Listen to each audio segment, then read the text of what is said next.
Okay, hello សួស្តីគ្នាយើងថ្ងៃនេះខ្ញុំនឹងមកបន្តសរឿងពូ zombie ដោយសារតែគ្នាយើងភាគច្រើនវត្តឲ្យខ្ញុំធ្វើរឿងនឹងតណាហើយកុំភ្លេចចុច Sub Channel មួយនឹងអ្នកមួយផងទៅព្រោះខ្ញុំអាចនឹងលេងបង្កើត Channel ថ្មីច្រើនទៀតហើយគឺផុសនៅលើ Channel តែ2នេះនោះទេភាគមួយនឹងគឺបន្តពីការបញ្ជូតរបស់ពូ zombie ជាមួយនឹងស្ដេច zombie ស្ដេច zombie អត់ជឿទេថាវាយអត់ឈ្នះអញ្ចឹងក៏លោតទៅម្ដងទៀតដាក់ម្ដាយម៉ាំងពូ zombie អត់មានកម្រើកអីមិនតិចក្នុងខ្សែភ្នែករបស់គេមើលទៅក្នុងពិភពលោកដូចជាកំពុងតែដើរយឺតអញ្ចឹងហើយលើកដៃតែមិនតិចក៏អាចបញ្ជាឲ្យតំណក់ទឹកភ្លៀងទៅកាត់រាងកាយស្ដេច zombie ដាច់ឡើងខ្ទេចសំបីតាអ្នកដែលឈប់មើលដល់ឆ្ងាយហើយហ្នឹងណាក៏ថាមកពុលខ្យល់បកឡើងចង់ពើងអស់ដែរទាទាំងនៅវាខ្ទាទាំងត្រីខ្ទាទាំងអីអស់លីងស្ដេច zombie នៅតែសួរថាឯងជាណាគេអញឪឯងហើយថាមកពុលខ្យល់បើយើងមើលពីលើទៅគឺស្ទើរតែកន្លះផែនដីទៅហើយកញ្ញាភ្នំធំធ្លាក់វិញក៏សួរខ្លួនឯងថាថាពុលបែបនេះគឺជាអ្វីដែល zombie មានមែនសំបីតែដកតើជាមានជាមួយវ៉ែនតាក៏កៀងដូចគ្នាស្អីគេស្ដេច zombie នៅតែបោះបង់ងើបឡើងមកវិញព្យាបាលរបួសឲ្យទៅដូចដើមសួរទៅវិញថាឯងធ្វើអញ្ចឹងមានប្រយោជន៍អី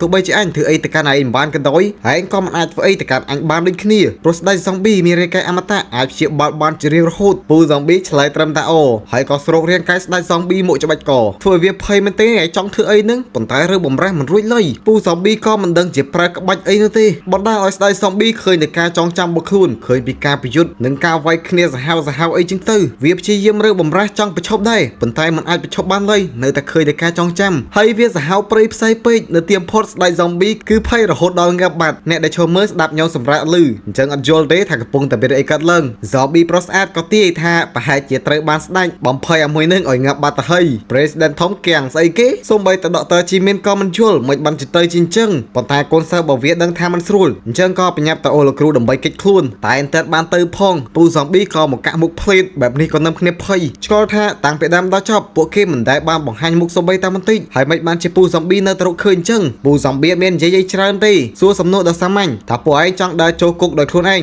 ឬក៏ចង់ទៅចូលរួមជាមួយអាស្ដេច zombie នោះពួកវាគឺមិនហ៊ានឡើយបាទភ័យឡើងបាត់ស្បាត់បានប្រកល់ខ្លួនភ្លេតសំបីតែដកតើជីមីនបានត្រឹមតែលឹមមិត្តថាចន្ទ្រៃយូហើយបេសកកម្មក៏ចាប់ទាំងអញ្ចឹងទៅដកតើជីមីនដែលពួកគេមានកម្រងសម្លាប់នៅនឹងកន្លែងចុងក្រោយក៏ត្រូវបានចាប់ទាំងរស់ដោយពូ zombie ក្រោយមកយើងក៏ឃើញពូ zombie អង្គុយភ័យខ្លួនខ្លាចខ្លួនឯងដែលគេប្រែកាយយ៉ាង3ដងអញ្ចឹងគឺពិតជាគួយខ្លាចមែនខ្ញុំជា zombie ចិត្តល្អតើមិនជា zombie ដែលគួយខ្លាចអញ្ចឹងឡើយកញ្ញាភ្នំធំដែលឈរមើលពីឆ្ងាយឆ្ងល់ក៏ឲ្យឡៃឡាទៅសួរតែនាងមិនហ៊ានឡើយតើតានាងសន្យាថានឹងតឡើងតំណែងឲ្យបានឡៃឡាយល់ព្រមពេលដែលនាងទៅសួរពូ zombie ក៏ងើបមកឆ្លើយថាគេឃ្លានឡើងធម្មតាដល់អញ្ចឹងបាត់ភ័យវិញទៅស្របពេលដែលគេដើរត្រឡប់ទៅវិញដើម្បីរកអីស៊ីឡៃឡាក៏មកឆ្លៀតសួរចង់ដឹងថាគេចាំរឿងបាញ់មិញអត់ចម្លើយគឺចាំប៉ុន្តែមិនសូវជាច្បាស់នោះឡើយហើយក៏ចាំបានថាការពីមុនពួកអដែងមានរាងកាយដូចជាស្ដេច zombie ឬក៏ខ្លាំងជាងនឹងគេក៏ធ្លាប់វាយឡើងច្រើនអ្នកដែរប៉ុន្តែពួកវាកាក់ពេកអញ្ចឹងក៏មិនបានចាំទៅកាត់មកដល់ដកតើជីមីនវិញត្រូវបានគេចាប់ប៉ុណ្្នឹងហើយក៏ដោយក៏វានៅតែសើចចេញដែរធ្វើឲ្យអវតារឆ្ងល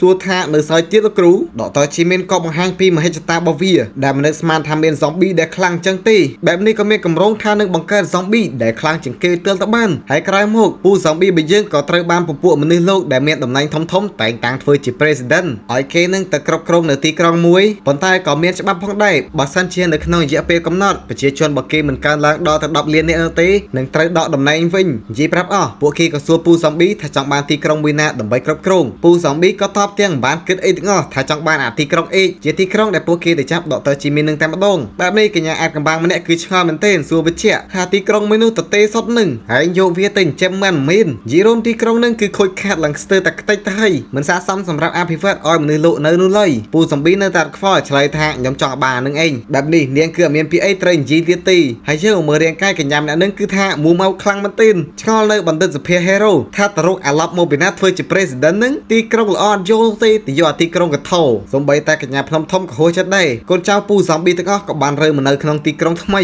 ក៏មានកងទ័ពផ្ទាល់ខ្លួនរបស់គេការពារផងដែរ zombie ប្រុសស្អាតក៏មករាយការណ៍ប្រាប់ថាសមាជិកទាំងអស់បានមកដល់គ្រប់គ្នាហើយឯពពួកកូន zombie ខ្លះក៏ភ័យជាមួយនឹងពួកតាហ៊ានមនុស្សលោកមែនទែនខ្លាចសសក់ពួកវារះមកបងលេងទៅមិនស្បៃទេតែមេបញ្ជាការម្នាក់ក៏ប្រាប់កុំឲ្យភ័យចឹងទៅពួកគេនឹងស្ដាប់តាមតែបញ្ជារបស់ពូ zombie ប៉ុណ្ណោះហើយពេលនឹងអាឆ្កែក៏នៅឃើញសួរពីរឿងរបស់ម៉ាស៊ីនងងលើកថាវាត្រូវបានមេឯងជួលលើនឹងលើកចង់មួយខែហើយតែពូ zombie នៅតែប្រាប់ថាមិនបាច់ធ្វើអីទេឲ្យវានៅលើនឹងសិនទៅហើយយើងក៏លេចមើលអាម៉ាស៊ីនងងក៏ត្រូវបានគេចងដៃចងជើងហើយជាបួតដូចជាសម្ដីអញ្ចឹងហើយក៏ទឹកភ្នែកយងអង្វរថាខ្ញុំខុសហើយឯ zombie ទាំងអស់ក៏ដឹងគុណទៅកាន់ពូ zombie មែនទែនព្រោះឥឡូវនេះពួកគេមានផ្ទះហើយក្រោយមកជើងក៏កាត់ទៅដល់កញ្ញាភ្នំធំកំពុងតែវឹកហាត់វាយគ្នាជាមួយឡៃឡាហើយនាងក៏ត្រូវបានខ្ទាតព្រោះឡៃឡាដែលប្រែខ្លួនទៅ ជារាងកាយទី2គឺកាចមែនទែនបាទនិយាយឌឺចែកចាយស៊ីលីងខ្ញុំអាចនៅវាយគ្នាទៀតបានណាមិនអោយចាញ់ស៊ីលីងក៏ teleport យ៉ាងលឿនទៅបន្តប៉ុន្តែទោះបីជាទៅដល់ខាងក្រោយខ្នងក៏ដោយឡៃឡាគឺបានបង្វិលក្បាលបនាងមកតាមតែម្ដងបែបនេះគឺឡើងភ័យអស់បញ្ញាប់ដកថយមកវិញលឿនមិត្តថាសំដីគាហើយដោយសារតែផ្លេចខ្លួនលបូតដាវពីដៃលោកឡៃឡាក៏មកបន្ថែមជានាងប៉ាំងបខំឲ្យនាងអាឡាថយក្រោយហើយដកភ្លើងធំបាញ់រះយកនិ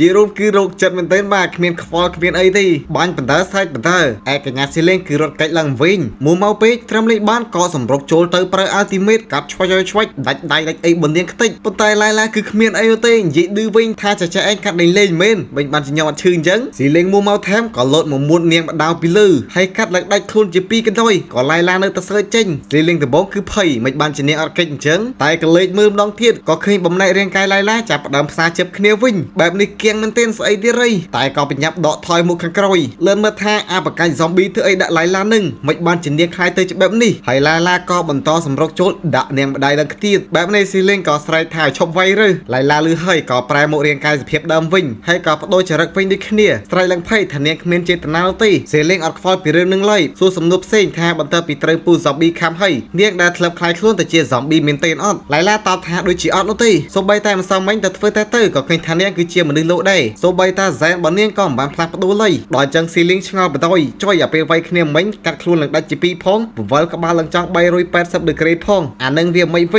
ញឡៃឡាក៏មិនដឹងដូចគ្នាប៉ុន្តែមានអារម្មណ៍ថាអារឿងនឹងនាងចង់ធ្វើវាពេលណាក៏បានដែរអត់មានអារម្មណ៍ថាពិបាកក្នុងខ្លួនអីឡើយហើយបើសិនជាមានអារម្មណ៍ថាខ្សោយក៏អាចចាត់ថ្នាំជំនួយឲ្យខ្លាំងវិញបាននឹងថែមទាំងគ្មានផលប៉ះពាល់អីវិញទៀតផងនាងសាកឡើងប្រមាណដងហើយមកដល់លើក៏អត់មានបញ្ហាដែរស៊ីលីងលឺហើយក៏ដើរមេប្រូចមិនដឹងរត់ទៅកន្លែងណាទេបាទសូម្បីតែឡៃឡាហៅក៏លេងលឺកូនចៅបើនាងសួរក៏លេងឆ្លើយឡើងទៅដល់លើយន្តហោះហើយក៏ជីភ្លាមសម្ដៅទៅកាន់ទីក្រុងពូ zombie ឯពូ zombie ក៏កំពុងតែប្រជុំគ្នាមួយកូនចៅរបស់គេអំពីការរៀបចំទីក្រុងអីផ្សេងដាក់តំណែងឲ្យពូវាគ្រប់គ្រងតំបន់មួយចឹងទៅចំក្រោយគឺអាប្រុសសង្ហាមានឈ្មោះសៀវហៃដោយសារតែវាឆ្លាតជាងគេពូ zombie ក៏ឲ្យវាទៅគ្រប់គ្រងលុយគ្រប់គ្រងអីចឹងទៅហើយស្រាប់ពេលកញ្ញាសេលីងក៏មកដល់លំមុំបាទបើទ្វារមកអត់មាននិយាយអីច្រើនទេរត់មកកាន់ពូ zombie ហើយឲ្យគេហាមវាពូ zombie ឡើងឆ្ងល់តែនាងស្រែកឲ្យគេខំនាងមកហើយត្រូវនាងបខំចឹងពូ zombie ក៏ធ្វើតាមទៅខំបានមកក្រឹបហើយសេលីងក៏ត្រឡប់ទៅវិញរកតែពូ zombie ចង់និយាយអីក៏និយាយមិនទាន់ដែរឯកូនចៅបនាងក៏ទៅតែរត់មកដល់តាមក្រោយឡើងភ័យសួរនាងមីអេងមិនខ្លាចទេអី